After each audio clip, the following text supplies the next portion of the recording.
So Reginald Scott, please keep doing what you're doing. It's valued. Hello everyone, Reginald Scott here. Welcome to the video. Great to see you all again, and I hope you're all doing really well today.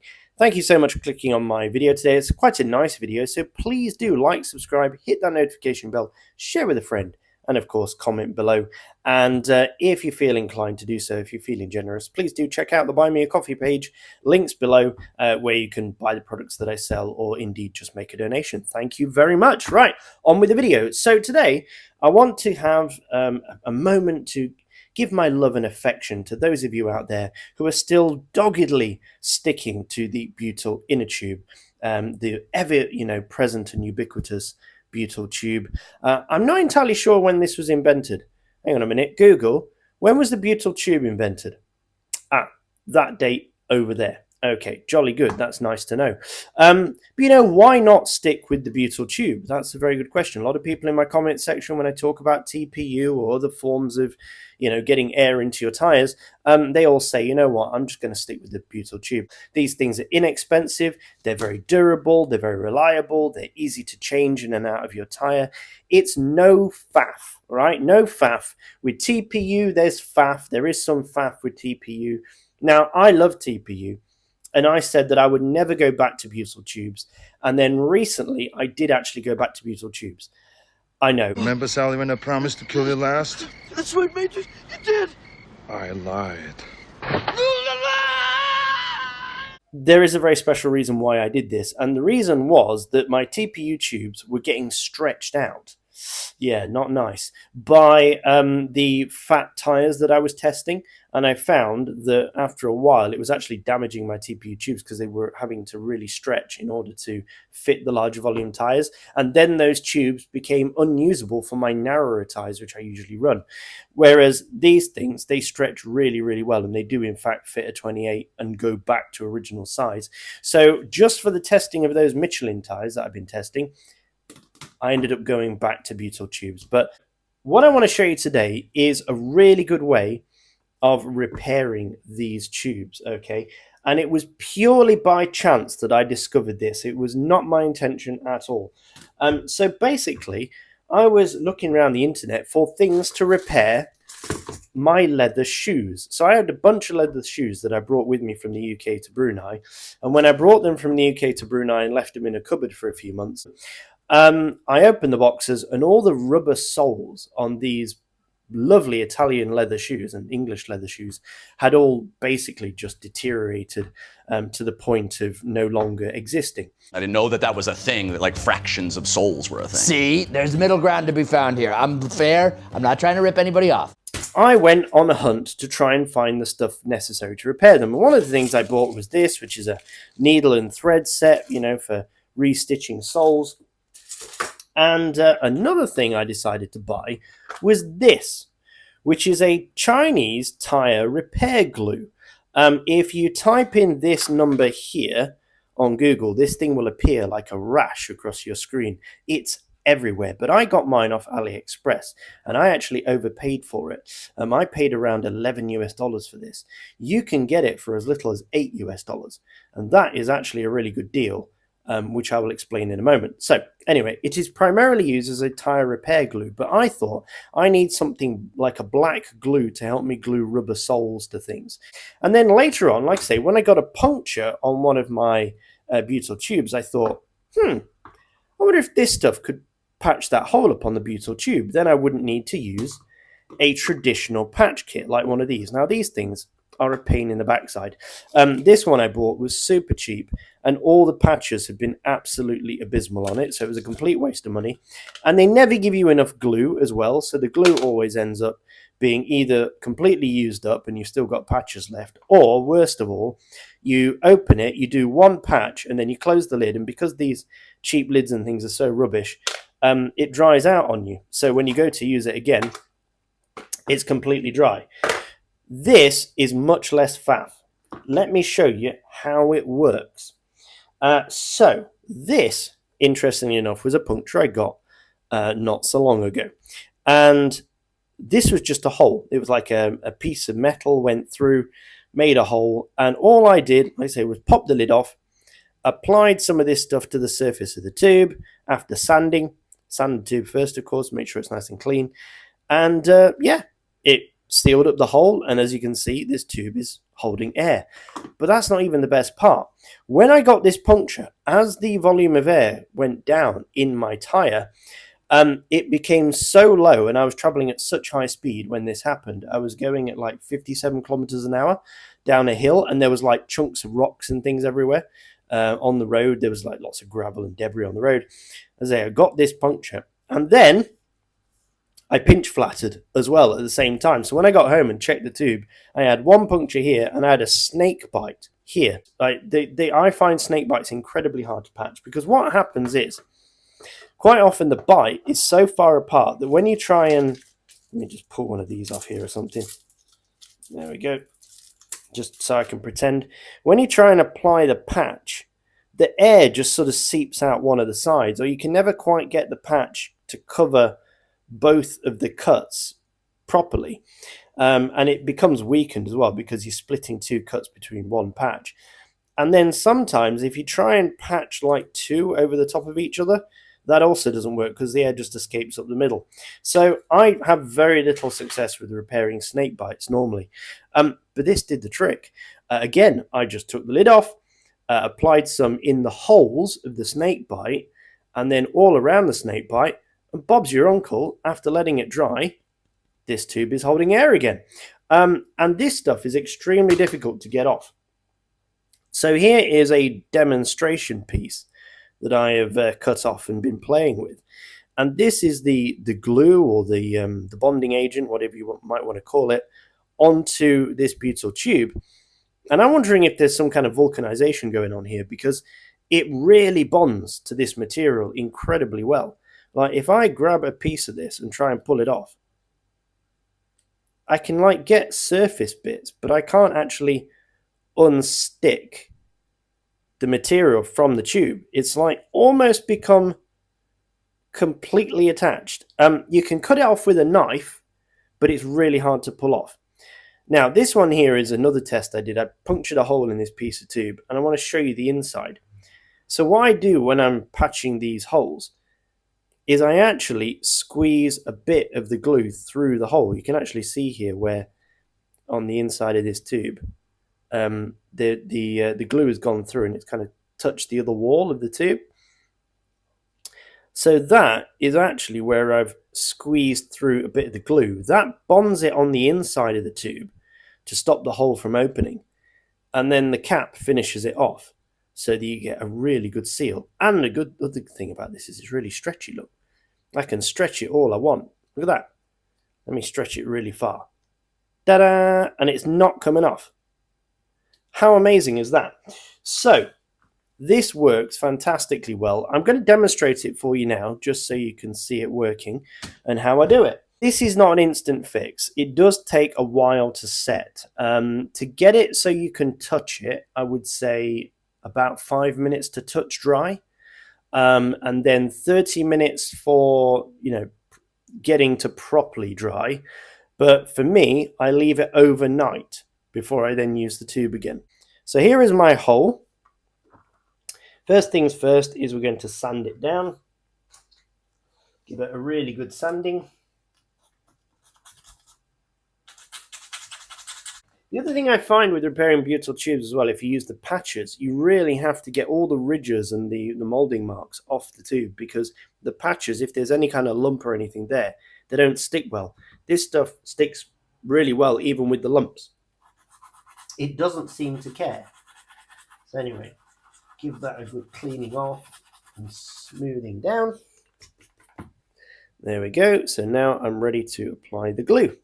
Now, the reason why I think this is good value for money is if you look online, a decent inner tube repair kit is going to cost you $4 or $5, right?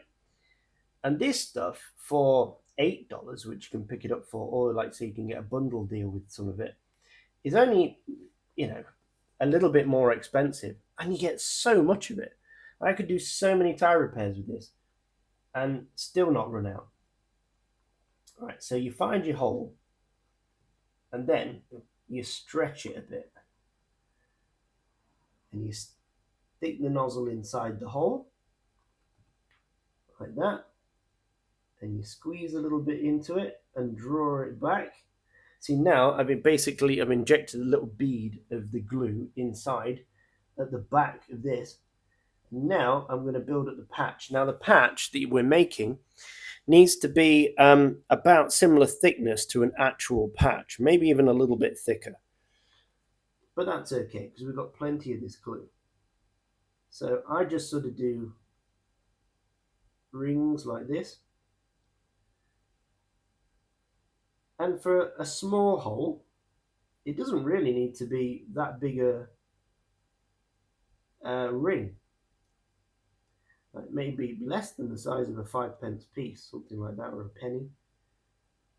Yeah. And then I'm just going to build up a little bit of surface area on this. Okay.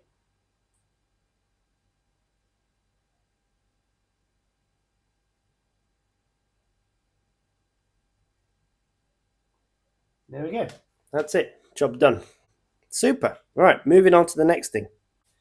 So this is an old gator skin hard shell Continental tire that I was using a long time ago. I had a video quite a long time ago actually where this tire blew out. What happened was the wire bead in here separated from the rest of the tire, opened up a gap on the sidewall here, and my TPU tube that was in there popped outside and blew out. And I had a bit of trouble at the side of the road trying to put little sticky patches on this to hold the tire together just so I could get enough air in a TPU tube to ride home. And I think I rode home on something ridiculous like 30 psi or something. It was ridiculously low because anything else, any higher than that, and it would just completely blow out the tire again. And these have sat on my wall, and what's been annoying about these is they're actually in really good condition. Like there's loads of life left in these tires. So I was wondering, could I perhaps use the glue that I bought to repair shoes and the sewing kit, an awl, this is like an awl with some needles, to repair my shoes? Could I use this to repair tires? And so that's what I've tried. Let me show you. So I can show you a before and after. This is after, and this is after I finish the stitching. Basically, I just stitched around that gap in between the metal bead of the tire here, wire bead, and the sidewall, which is puncture protected, by the way. It's got like Kevlar or something on the side here, so it's pretty strong. And I just passed a load of loops of cord through it, tightened it as much as I could. I could probably have got more passes in it than I did. The passes are possibly a little bit wide, but for my first attempt and just to see, I was basically experimenting. And then after I did the passes and pulled it tight, I burned off the ends of the cords on both sides, made sure they were both pointing out from this side of the tire wall. And then I covered it in the tire repair glue. And so now I basically have a repaired sidewall there. Here it is on the rim. And I pumped this up to 101 psi to pressure test it.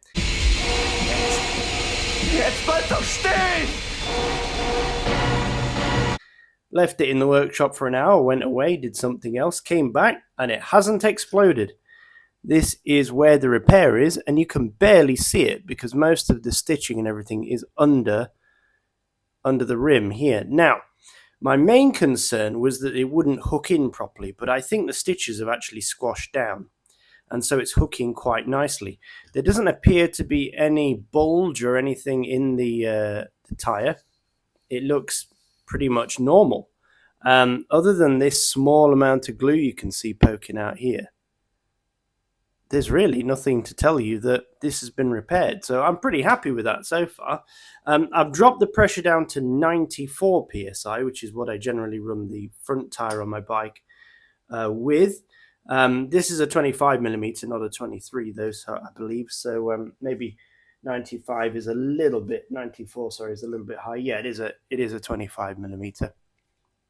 But anyway, I'm going to put these on my bike and go for a ride and let you know what happens. It may explode, it may not. Who knows?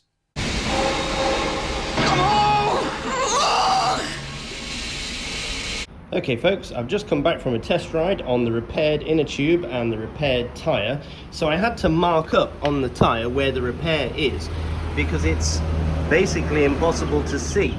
All the glue and all the stitching are underneath the rim of the wheel, so you can't really see it. So I put a mark there so I'd know where it was. And there isn't any obvious bulge in the tyre, as you can see.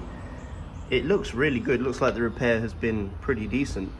And yeah, it's not failed. I've hit a few speed bumps with it and some lumpy roads, and absolutely nothing. It's holding on really well. And then on this one, this is the one with the repaired inner tube. And again, this was pumped up to 101 PSI. And yeah, left for a day, no issue. Then it was switched to the front tyre, which was originally the back tyre because it's more worn. And it's fine. It went through the same testing, no issues. The only thing I would say with this is when you are going to do this, put a little bit of French chalk or a bit of talcum powder or something on the patch after it's dried before you put it back in the tyre, because while I was riding I kept hearing this